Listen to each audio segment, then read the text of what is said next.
Welcome viewers. இன்னைக்கு linear அல்ஜிப்ரால scalar versus vector difference தான் பார்க்க போறோம். ஸ்கேலார் அப்படின்னா ஒன்லி மேக்னிட்யூட். அதாவது மேக்னிட்யூட்ன்றது சைஸ் இல்ல அமௌண்ட்ட இங்க மென்ஷன் பண்ணலாம். இப்போ நான் 5 கிலோமீட்டர் வாக் பண்ணியிருக்கேன் அப்படின்னா, இதுல அந்த 5 கிலோமீட்டர்ன்ற அந்த டிஸ்டன்ஸ் தான் வந்து நமக்கு வந்து ஸ்கேலார். ஸோ அதாவது நமக்கு லென்த் மட்டும் தான் தெரியும். அது எந்த டைரக்ஷன்னு தெரியாது. வெக்டார் அப்படின்றது மேக்னிட்யூட் பிளஸ் டைரக்ஷன் 2ம் இருந்துச்சுன்னா அது வந்து வெக்டார்ன்னு சொல்றோம். அதாவது 5 கிலோமீட்டர் நார்த் ஈஸ்ட்ல நான் வந்து வாக் பண்ணியிருக்கேன் அப்படின்னா, இங்க 5 கிலோமீட்டர்ன்றது லென்த்து.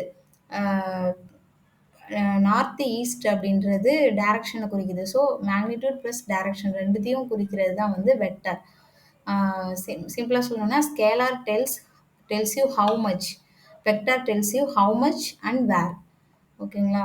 ஸோ நெக்ஸ்ட் வந்து பார்த்தீங்கன்னா, ஸ்கேலாருக்கு வந்து எந்த டைரக்ஷன் இல்லாததால அதுக்கு ஃபார்முலா கிடையாது. ஜஸ்ட் ஸ்கேலார்ன்றது ஒரு நம்பர் தான். இப்போ D = 5 கிலோமீட்டர்னா அந்த 5ன்றது தான் வந்து அது நம்பர்.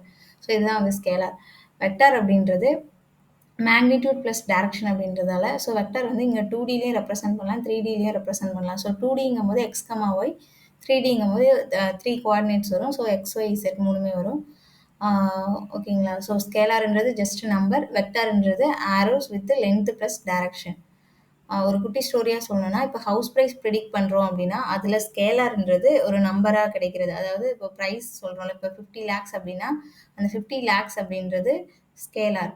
வெக்டார்ன்றது அந்த பிரைஸ்க்கு வந்து காரணமான ஃபீச்சர்ஸ் இருக்கும்ல. இப்போ bedroom, square feet, bathroom.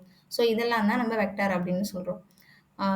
Next வந்து இதோட ப்ராக்டிக்கல் யூஸ் கேசஸ் பார்த்தோம்னா, ஸ்கேலார்னா loss, accuracy, learning rate, bias இதெல்லாம் வந்து ஸ்கேலார்னு சொல்றோம். வெக்டார் பார்த்தீங்கன்னா, feature vectors, embeddings, weights, gradients இதெல்லாம் வந்து வெக்டார்ஸ்னு சொல்றோம். ஸோ இந்த வீடியோ உங்களுக்கு பிடிச்சிருந்தா மறக்காம லைக் பண்ணுங்க, உங்க ஃப்ரெண்ட்ஸுக்கு ஷேர் பண்ணுங்க. இது மாதிரியான machine learning and deep learning concepts தமிழ்ல நீங்க தெரிஞ்சுக்கணும்னா மறக்காம என்னோட சேனலை சப்ஸ்கிரைப் பண்ணுங்க. தேங்க்ஸ் ஃபார் வாட்சிங்.